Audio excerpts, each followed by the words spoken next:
علیہ وسلم کا معجزہ ہے، یہ سرکار کی شان ہے، لیکن حضور کو جو شان بھی عطا کی گئی اس میں امت کے لیے بہت بڑا سبق بھی موجود ہے۔ معراج میں امت کے لیے کیا سبق ہے، میں یہ ایک جملے میں عرض کرنا چاہوں گا کہ معراج ایک امتی کو اس جہان میں موجود رہ کر اس جہان کے ساتھ جوڑنے والی بات ہے۔ معراج ہمارے لیے آخرت کی طرف ایک کھڑکی کھولنے والی رات ہے۔ معراج ہمارا تعلق ہم اپنے رب سے مضبوط کرنے والی رات ہے۔ وہ لوگ جو آخرت پہ یقین نہیں رکھتے، جو کہتے ہیں اے جہان مٹھا تو اگلا کس میں مٹھا، جو ایسی باتیں کرتے ہیں اور مسخرے کرتے ہیں اور کہتے ہیں بابر بعیش کوش کے عالم دوبارہ نیست، کہ یہی مزے کر لو، اور جو فکر آخرت کا انکار کرتے ہیں، معراج کی رات سرکار خود تشریف لے کے گئے، جنت کا نظارہ کیا، دوزخ کا مشاہدہ کیا، اور پھر اس میں جیسے جیسے عذاب دیا جائے گا اور جن اعمال پہ گرفت ہوگی امت کو آ کے بتایا، تاکہ میری امت کا عقیدہ آخرت بھی مضبوط ہو جائے اور اللہ رب العزت کی وحدانیت کے اوپر ان کا یقین مزید پختہ ہو جائے۔ اس لیے علامہ اقبال یہ فرماتے ہیں کہ سبق ملا ہے یہ معراج مصطفیٰ سے مجھے کہ عالم بشریت کی زد میں ہے غربت۔ مجھے معراج سے یہ سبق ملا کہ یہ وقت اللہ تعالیٰ نے انسان کے کنٹرول میں کر دیا، اور اللہ تعالیٰ چاہے تو انسان کو اس جہان سے گزار کے دوسرے جہان میں لے جائے۔ اور ایک مومن کو یہ پیغام دیا، تیری زندگی صرف اس سیمنٹ اور لوہے کی بلڈنگ کے ساتھ جڑی ہوئی نہیں ہے، اس پتھر اور مٹی کے رسموں کے ساتھ تیری زندگی جڑی ہوئی نہیں ہے، بلکہ تیری منزل جو ہے وہ کوئی اور ہے۔ بقول اقبال ستاروں سے آگے جہاں اور بھی ہے، ابھی عشق کے امتحان اور بھی ہے، یعنی پرے ہے چرخے نیلی فام سے منزل مسلمان کی۔ یہ اقبال ساری باتیں ہمیں بتا کے گئے، پرے ہے چرخے نیلی فام سے منزل مسلمان کی، ستارے جس کی گرد راہ ہے وہ کارواں تو ہے۔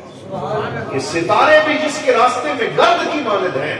مومن جب رات کو مصلی پہ کھڑا ہوتا ہے اور جب اپنے رب کو پکارتا ہے، جب سبحان ربی الاعلیٰ کی صدائیں لگاتا ہے، جب اپنے رب کے ساتھ قرب کی منزلیں طے کرتا ہے، تو وہ بیٹھا اپنے گھر میں ہوتا ہے، موجود مسجد میں ہوتا ہے، لیکن اس کی روحانی پرواز ملائے اعلیٰ تک جا پہنچتی اور اسے اپنے رب کریم کے نظارے اس کی اپنی زندگی میں کروا دیا۔ تو معراج شریف کے اندر یہ سارے سبق جو ہیں وہ ہمارے لیے چھوڑ دیے گئے۔ میں اکثر یہ واقعہ دوستوں کو سناتا رہتا ہوں کہ حضرت سیدنا عبداللہ بن عمر رضی اللہ تعالیٰ عنہ کے بارے میں یہ مشہور روایت ہے کہ آپ چھوٹے سے تھے اور حضرت عمر بن خطاب رضی اللہ تعالیٰ عنہ ان کی انگلی پکڑ کے انہیں حضور کی مجلس میں لایا کرتے تھے۔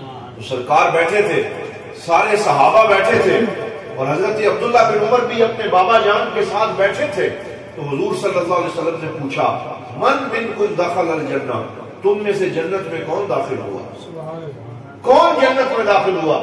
سارے صحابہ خاموش رہے۔ یا رسول اللہ ابھی آنکھیں بند ہوگی، جب اس دنیا سے سفر کریں گے پھر جنت میں جائیں گے، ابھی تو جنت میں کوئی داخل نہیں ہوا۔ لیکن حضرت عبداللہ بن عمر فرماتے ہیں میں نے ہاتھ کھڑا کیا اور میں نے کہا یا رسول اللہ میں جنت میں داخل ہوں۔ تو حضرت عمر فاروق فرماتے ہیں میں نے اپنے دونوں ہاتھ سر پہ رکھ لیے کہ میرا بیٹا حضور کی محفل میں کتنی بڑی بات کر گیا کہ کہتا ہے میں جنت میں داخل ہوا۔ پھر حضور مسکرا دیے، سرکار نے فرمایا من منکم شرب من ماء الجنہ، کس نے جنت کی نہروں کا پانی پیا ہے؟ تو سارے صحابہ خاموش رہے۔ حضرت عبداللہ بن عمر پھر پکار اٹھے یا رسول اللہ میں نے پیا ہے، مجھے یہ شرف نصیب ہوا ہے۔ تو حضرت عمر فاروق فرماتے ہیں میں نے اپنا ہاتھ اپنے دانتوں میں چبانا شروع کیا اور میں نے کہا میرا بیٹا آج بارگاہ رسالت میں کتنی بڑی بات کر رہا ہے۔ اس وقت حضور صلی اللہ علیہ وسلم نے مجھ سے پوچھا اے عبداللہ بن عمر ہر قول کی حقیقت ہوتی ہے، بتا تیرے اس قول کی حقیقت کیا ہے؟ تو وہ عرض کرنے لگے دخلت الجنت بدخولک ایہا لیلۃ المعراج، یا رسول اللہ میں خود تو جنت ابھی نہیں گیا، لیکن میں نے اس لیے کہا کہ میں آپ سے محبت کرتا ہوں، میں آپ کی غلامی پہ ناز کرتا ہوں، میں سمجھتا ہوں معراج کی رات اگر آقا جنت گئے ہیں تو ساتھ غلام بھی جنت میں چلے گئے. اگر آقا جنت میں پہنچے ہیں تو ہم غلام بھی پہنچ گئے. اگر آقا نے جنت کا پانی پیا ہے تو ہم نے بھی پی لیا ہے. مجھے آپ کی غلامی پہ یقین ہے، اس لیے میں سمجھتا ہوں کہ حضور گئے ہیں تو حضور کے صدقے غلام بھی پہنچ جائیں. یہ ان کی اپروچ تھی، یہ ان کا آخرت کے دن کے اوپر یقین تھا، اور یہی وہ یقین ہے جو معراج کی رات ہمارے اندر پیدا کرتی ہے. اور حضور نبی رحمت صلی اللہ علیہ وسلم کو اس معراج کے معجزے کے ذریعے سائنس پہ فوقیت دی گئی. اگر یہ معراج کا معجزہ نہ ہوتا تو آج کوئی سائنسدان کہتا تمہارے نبی پاک صلی اللہ علیہ وسلم انہوں نے تو خچر پہ سفر کیا، گھوڑے پہ سفر کیا، اور انہوں نے اونٹنی پہ سفر کیا، اور ہم جیٹ طیاروں میں بیٹھتے ہیں، اور ہم C-130 پہ بیٹھتے ہیں، اور ہم بہت تیز رفتار گاڑیوں پہ سوار ہوتے ہیں. آج ہماری فرانس کے اندر جو بلٹ ٹرین ہے وہ 320 کلومیٹر فی گھنٹہ کی رفتار سے دوڑتی ہے، اور تمہارے نبی جو ہیں وہ تو اونٹنی پر سواری کرتے رہے. اللہ رب العزت نے معراج کی رات اپنے کریم آقا کو وہ سواری عطا فرمائی، سرکار کو وہ سواری عطا فرمائی کہ قیامت تک سائنس ایڑی چوٹی کا زور لگا لے، سائنس نیچے رہے گی، مصطفیٰ کا براق اوپر رہے گا. اور کبھی بھی کوئی حضور کے براق تک پہنچ سکتا نہیں. گویا سرکار دو عالم صلی اللہ علیہ وسلم کو سائنس کے اوپر بھی فوقیت دی گئی، اور سارے علوم نیچے رہ گئے، اور حضور صلی اللہ علیہ وسلم اپنی شانوں کے ساتھ بلند ہوتے چلے گئے. اسی طرح میڈیکل سائنس، جس کو آج یہ ناز ہے کہ ہم پمپنگ مشین لگا دیتے ہیں اور ہم دل کو باہر نکال کے رکھ دیتے ہیں، اور اس کی جگہ ہم مصنوعی دھڑکن سے انسان کو زندہ رکھتے ہیں اور اس کا بائی پاس کرتے ہیں، یہ باتیں بھی کرتے ہیں. معراج کے سفر کو پڑھیے جب حضور کا سفر شروع ہونے لگا، اور حضور صلی اللہ علیہ وسلم حضرت ام ہانی کے گھر جلوہ فرما تھے اور چادر تان کے سو رہے تھے. حالانکہ سرکار دو عالم کا معمول تو راتوں کو جاگنا تھا، لیکن اس دن عشاء کے فوراً بعد حضور لیٹ گئے اور اپنے دائیں پہلو پہ آرام کرنے لگے. حضرت جبرائیل امین 70,000 فرشتوں کی بارات لے کے آئے اور حضور صلی اللہ علیہ وسلم کے قدمین شریفین پہ اپنے کافوری لبوں سے بوسہ دیا اور حضور کو جگایا اور کہا ان اللہ مشتاق الی لقائک، یا رسول اللہ آج اللہ آپ کی ملاقات کے لیے مشتاق ہے اور آپ کو طلب کر رہا ہے. پھر حضور صلی اللہ علیہ وسلم اٹھے، پھر آپ حرم کعبہ میں آئے اور مکہ مکرمہ میں بیت اللہ شریف کے پاس آ کے آپ نے طواف کیا، اور پھر آپ نے آب زمزم کے ساتھ آپ کے سینہ اقدس کو شق کیا گیا پہلے، اور پھر آب زمزم سے اسے دھویا گیا، اور سینہ اقدس اور دل مبارک کو جنت سے جو تشت لایا گیا تھا اس میں رکھا گیا، اور پھر اس کو آب زمزم اور مائے کوثر سے دھویا گیا، پھر واپس رکھا گیا. ایک طرف قلب اطہر کو ملاقات مولا کے لیے تیار کیا جا رہا تھا، اور دوسری طرف یہ بتایا جا رہا تھا تمہاری سائنس ناز کرتی رہے گی کہ ہم دل کا بائی پاس کرتے ہیں، تمہاری سائنس نیچے رہ جائے گی. ہم نے 1500 سال پہلے اپنے نبی کو یہ شان بھی عطا فرما دی. یہ معراج کی ملٹی ڈائمینشنل وہ چیزیں ہیں کہ جو حضور صلی اللہ علیہ وسلم کو شانیں عطا کی گئی. پھر حضور صلی اللہ علیہ وسلم براق پہ سوار ہوئے اور آپ مسجد اقصی تشریف لائے اور 1,24,000 انبیاء کرام کو جماعت کروائی. اور میں اکثر دوستوں سے کہتا ہوں مسجد اقصی میں حضور کو جماعت کا شرف عطا فرما کر ایک تو یہ اعلان فرما دیا کہ اب قیامت تک کسی اور نبی کی نبوت نہیں چلے گی، بلکہ سارے نبی بھی مقتدی ہوں گے اور امام آمنہ کا لال ہوگا. اور حضور صلی اللہ علیہ وسلم کی امامت ہے، ختم نبوت ہے، اس کا اعلان کیا گیا، اور حضور صلی اللہ علیہ وسلم نے سب کو امامت کروائی، اور سارے انبیاء جو ہیں وہ پیچھے کھڑے ہو گئے. سبھی انبیاء ہیں سلامی کو آئے، یوسف بھی بیٹھے ہیں سر کو جھکائے. ان سب میں گر کملی والے نہ ہوتے تو لاکھوں ہزاروں کا کیا حال ہوتا. سارے انبیاء پیچھے اور سرکار دو عالم صلی اللہ علیہ وسلم کو مسلح پہ کھڑا کیا.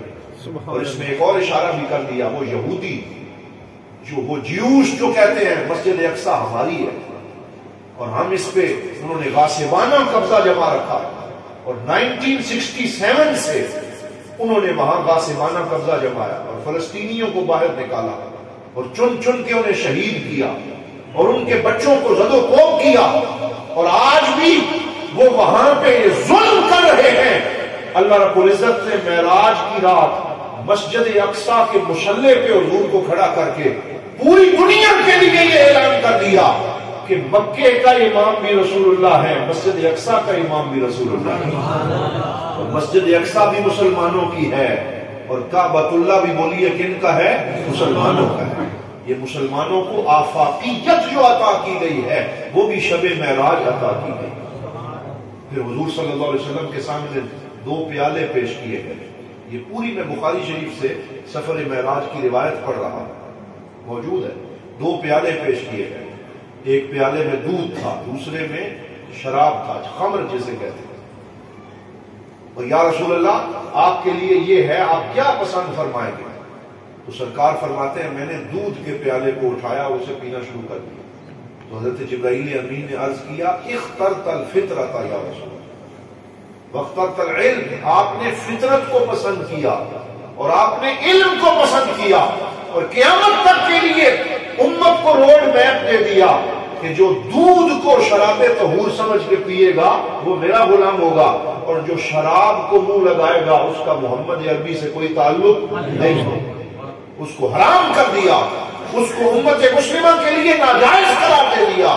شرم آنی چاہیے ان لوگوں کو جو کلمہ حضور کا پڑھیں اور اپنے آپ کو مسلمان سمجھے اور پھر چوک چوراہوں میں ناجائز دوستیوں کے نشے میں وہ شرابیں پیئیں اور ناجائز تعلقات قائم کریں اور پھر سرکار دو عالم صلی اللہ علیہ وسلم سے اپنا تعلق ظاہر کریں۔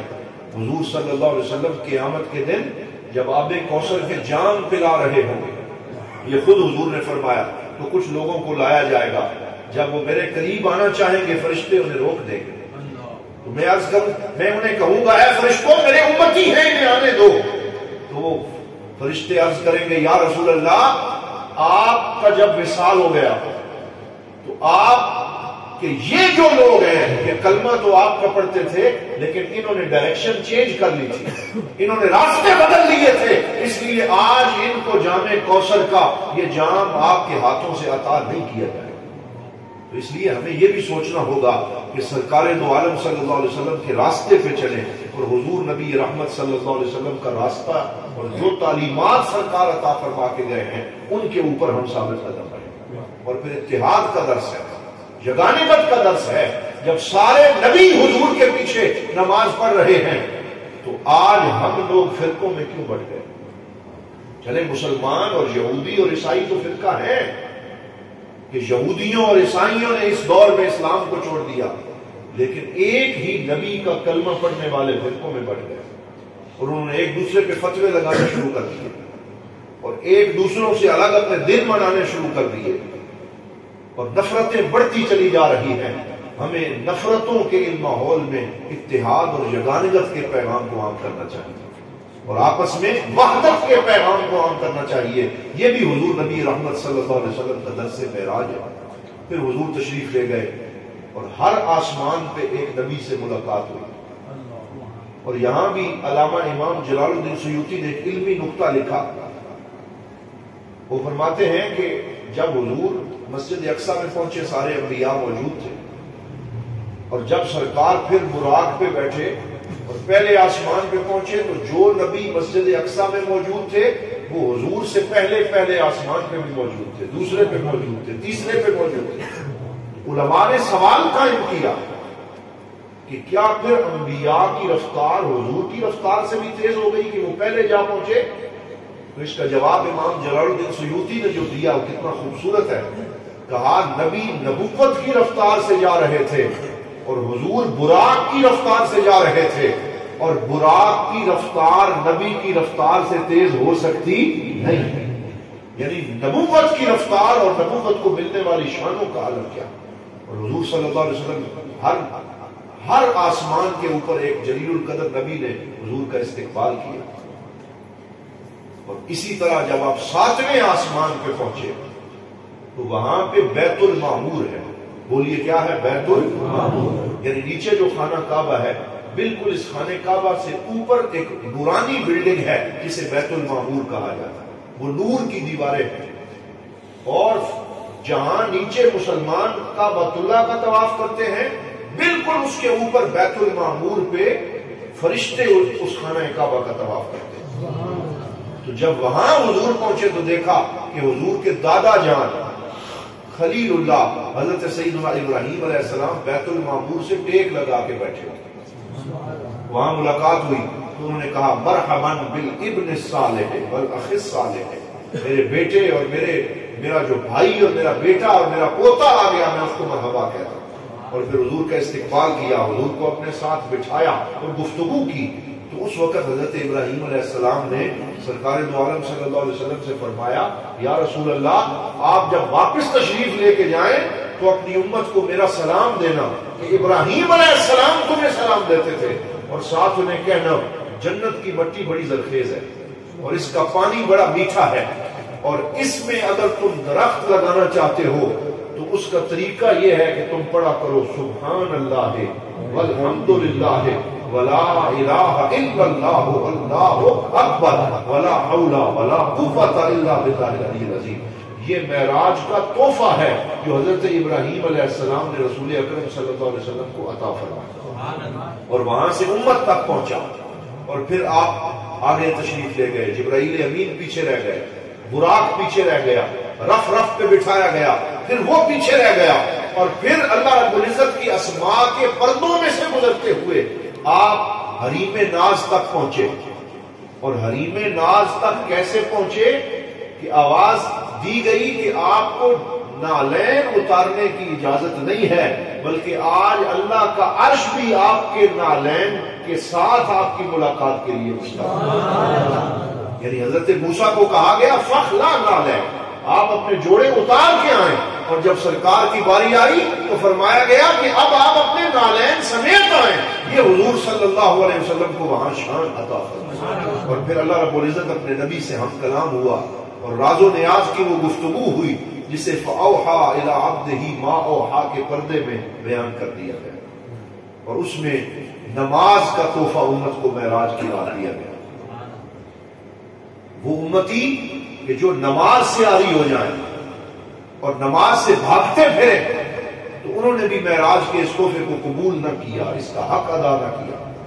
اسی لیے علماء اور صوفیاء فرماتے ہیں کہ مومن کی معراج نماز میں ہے کہ تیری معراج کے تو لوح و قلم تک پہنچا، میری معراج کے میں تیرے قدم تک پہنچا. کہ جو بندہ جھک جاتا ہے، جو اپنے سر کو سجدے میں جھکا لیتا ہے، جو سبحان ربی الاعلیٰ کی صدائیں لگاتا ہے، جو نماز کا پابند بن جاتا ہے، اللہ رب العزت نے نماز کو بندے اور اپنی ملاقات کا ایک ذریعہ بنا دیا.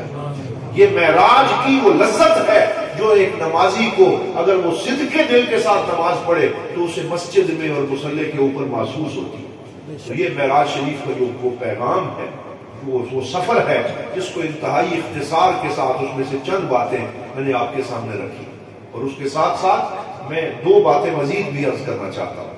ایک تو یہ ہے کہ آج امت میں جو افتراق ہے اور جس طرح کے فروعی مسائل میں الجھایا جا رہا ہے، ہمیں اس سے بالکل کنارہ کش ہوتے ہوئے علمی بنیادوں پہ اتحاد کے ساتھ آگے بڑھنا ہوگا.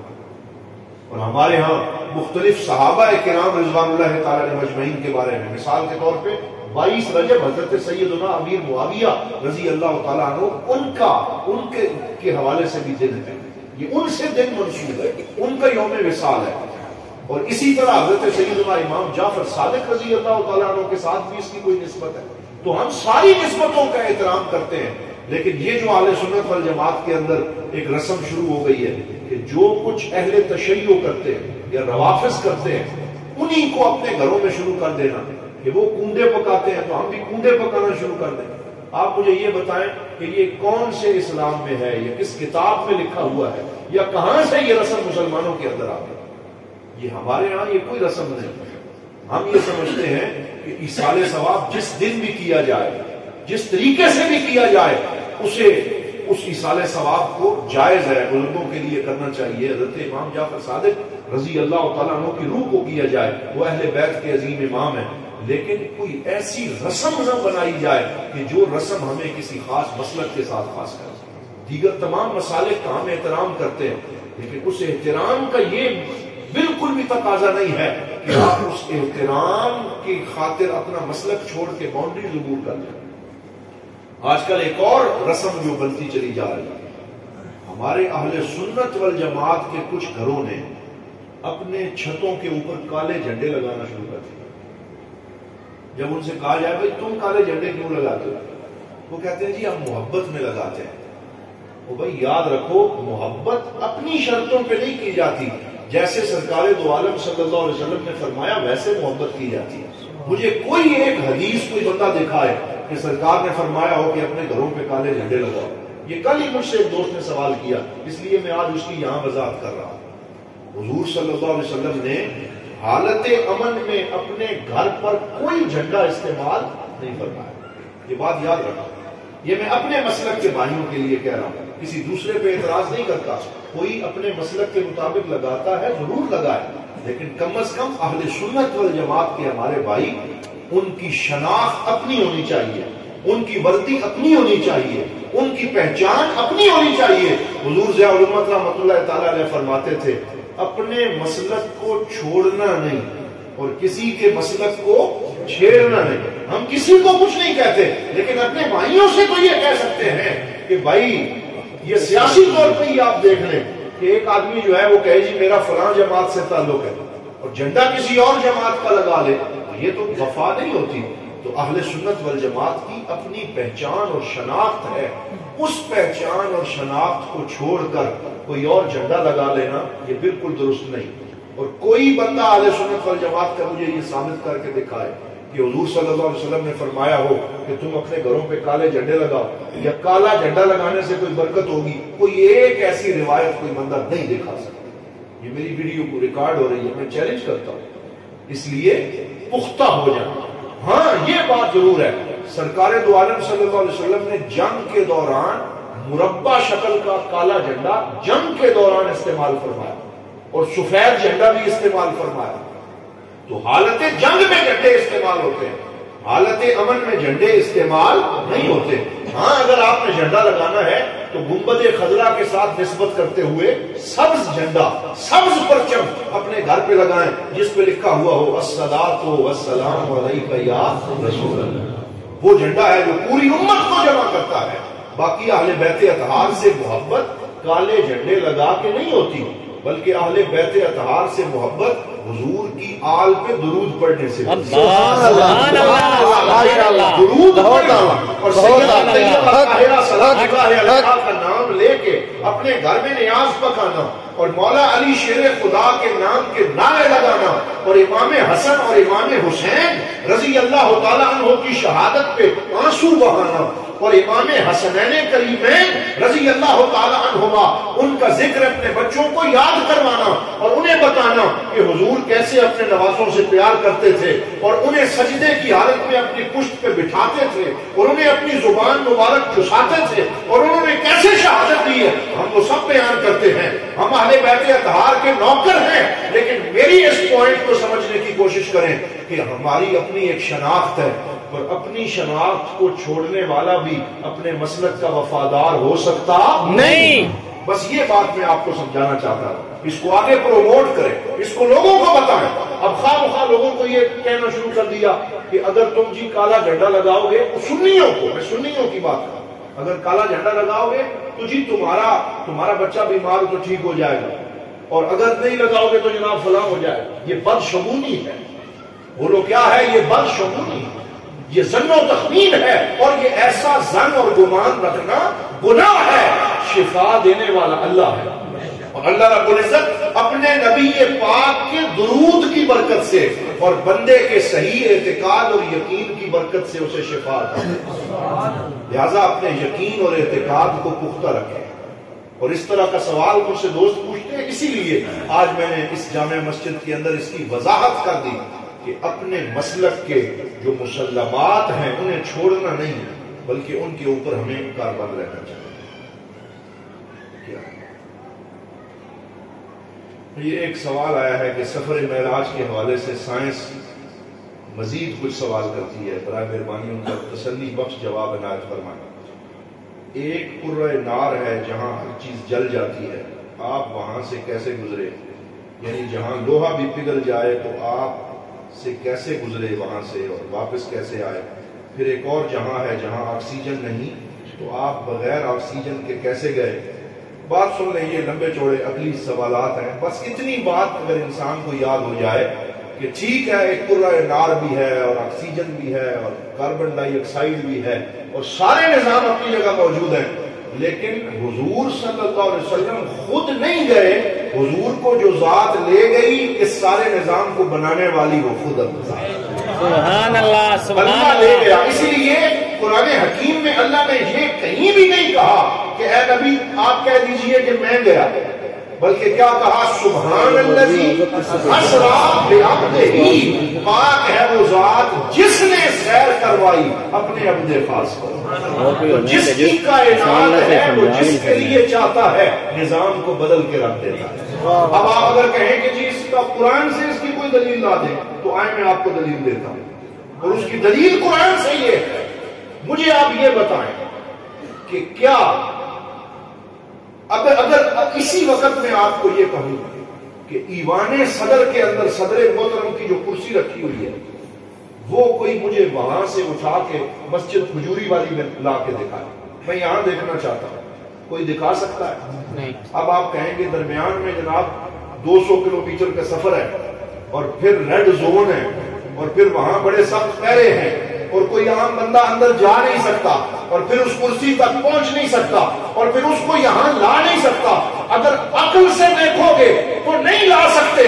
حضرت سلیمان علیہ السلام نے قرآن حکیم میں اپنے خادم سے کہا تھا مجھے ملکہ بلقیس کی کرسی جو یمن میں ہے وہ ابھی فوراً اپنے دربار میں اس کا تخت چاہیے۔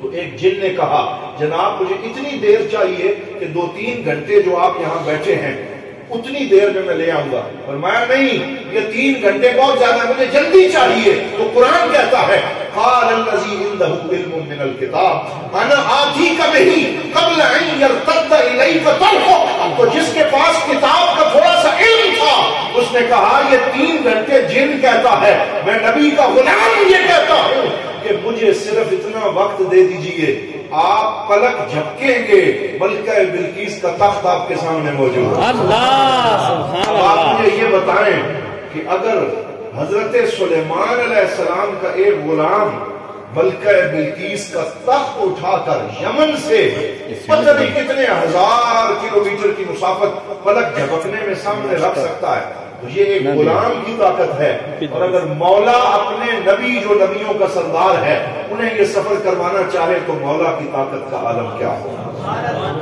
اسی لیے میں تو اکثر پنجابی کا یہ شعر پڑھا کرتا ہوں جو غالباً انبر نامی شاعر نے لکھا، اس نے کہا سی میں راج ایک راز محبتاں تے نہیں سی یہ سمجھ میں آن والا، ہائے ہائے ہائے سدیا طالب نے تے گیا مطلوب اوتھے تے جبرائیل سی لے کے جان والا، واضح کہندے نے بنا دروازے تو کیویں گیا وہ عرشاں تے جان والا، انبر تیری عقل نو ایتھے دخل کیے جانے جان والا یا لے جان والا، جانے جان والا یا لے جان والا، وہ جانے جس نے بلایا ہے، وہ جانے جو گیا ہے، عقل سے کبھی بھی یہ فاصلے طے ہو سکتے نہیں، عشق کی ایک جست نے طے کر دیا قصہ تمام، اس زمین و آسمان کو بے قرار سمجھا، عقل سے کبھی بھی یہ فاصلے طے ہو سکتے نہیں۔ اس لیے گزشتہ دنوں میں بچوں کو سبق پڑھا تھا، میں نے انہیں فارسی کا یہ شعر پڑھ کے سنایا کہ وادی عشق بسا دور دراز است بھلے طے شود جادہ 7 سالہ بہارے گا۔ اقبال کہتا ہے کہ عشق کی وادی بڑی دور ہے اور اس کا سفر بڑا طویل ہے، لیکن کبھی عاشق کی ایک آہ سے 100 سال کا سفر طے ہو جاتا ہے۔ تو حضور کا تو مقام ہی کیا ہے، تو اس لیے اللہ تعالیٰ نے اپنے نبی کو یہ شان عطا فرمائے۔ تو میں جو بات آپ سے کر رہا تھا بس اسی پہ اپنی گفتگو سمیٹ دیتا ہوں کہ اتحاد اپنی جگہ، یگانگت اپنی جگہ، وحدت اپنی جگہ، لیکن اپنے مسلک کے مسلمات کو نہ چھوڑیں، یہ فتنوں کا دور ہے، اپنے عقیدے پہ مضبوط رہیں، جو علامتیں اپنی ہیں ان پہ پختہ رہیں، اپنے علماء سے جڑے رہیں، اور باقیوں کے لیے نفرت اپنے دل میں نہ رکھیں، وہ اپنے مسلک کے مطابق معاملات کریں، لیکن اپنے مسلک اور مسلمات کو چھوڑ کے جانے والا پھر وہ کوئی اس کا پیندہ نہیں ہوتا اور پھر اس کی کوئی آخرت درست نہیں ہوتی۔ اللہ تعالی ہمیں اپنے علماء سے جڑے رہنے کی توفیق عطا فرمائے۔ تو میں نے آپ کا کافی وقت لیا، میں اسی پہ اکتفا کرتا ہوں، اور اب میں اپنے عزیز طلحہ رضا صاحب کو دعوت دوں گا کہ وہ ایک نعت رسول مقبول صلی اللہ علیہ وسلم پیش کریں گے، اور اتنی دیر میں امید کرتے ہیں کہ ہمارے مہمان بھی تشریف لائیں گے اور پھر محفل آگے بڑھے گا۔